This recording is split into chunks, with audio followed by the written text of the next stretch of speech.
So you finished your song, but have you really? In this series, we are going to focus on actually finishing your song. If you're watching this series, my guess is that you've written some stuff down, you're happy with it, but you're not certain about it. You want to record, but every time you think about booking that recording session, you get a little hesitant. Those days are over. Let's take a look at some tools, techniques, and even some considerations that will help you to get your song exactly the way you want it.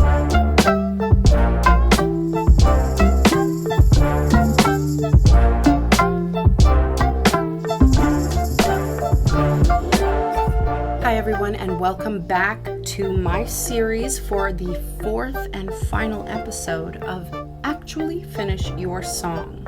I'm your host, Diana Hellson, aka Mama Rude Gal MTHC, founder of Rude Gang Entertainment Industry Services, and today we are talking about Final Master. Congratulations, artists, you have officially completed your final recording. We are so close to reaching the final master of our song. This is a huge milestone for so many of us, especially where access to things like recording space and studio space is a luxury. But first, we must get through the mix and master process, and I know you're antsy, so let's go. While songwriters focus mainly on creating an initial musical idea and crafting it into a complete song, producers have a primary focus on editing and enhancing a song, taking it through the recording and production process towards a final end product. In this final step, you're likely to be working with a producer to finish your song and reach that final master stage. So let's talk production. When we hear someone discuss a song's production, they are typically referring to things like the quality of the mix, the quality of the master, and of course the quality of the recording.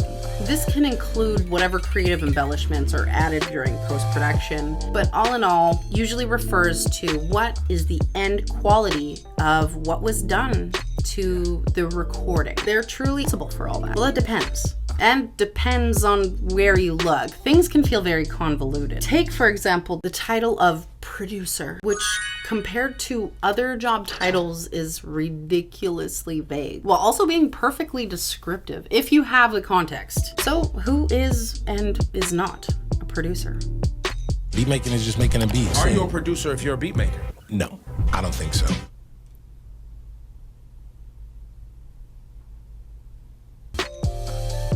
Record producers oversee the entire recording process from pre-production to the final mix, final master, and sometimes through the rollout as well.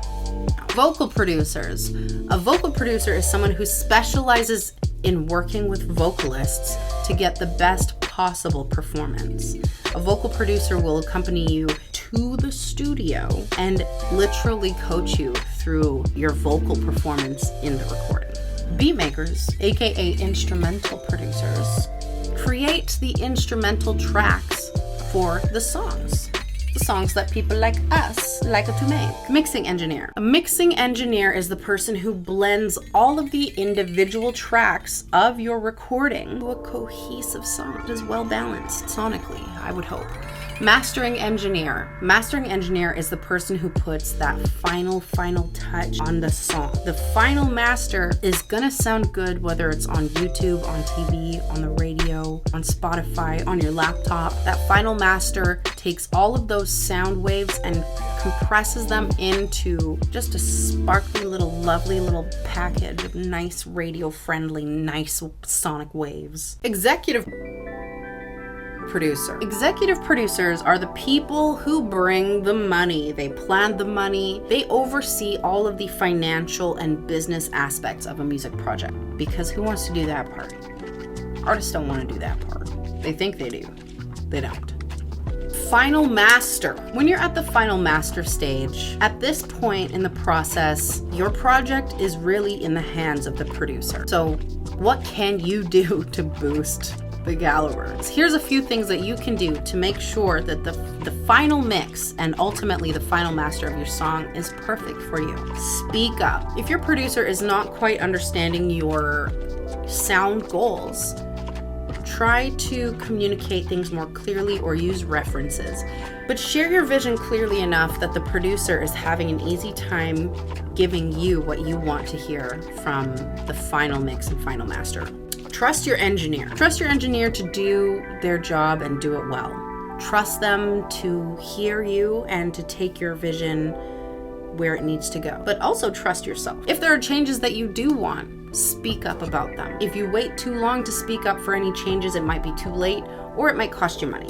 So always better to speak up in the moment. Now, the most important thing that you can do in this step is to have a producer agreement, one that clearly outlines that the final master belongs to you. This doesn't seem important until it does. Ask Khalees. She'll tell you.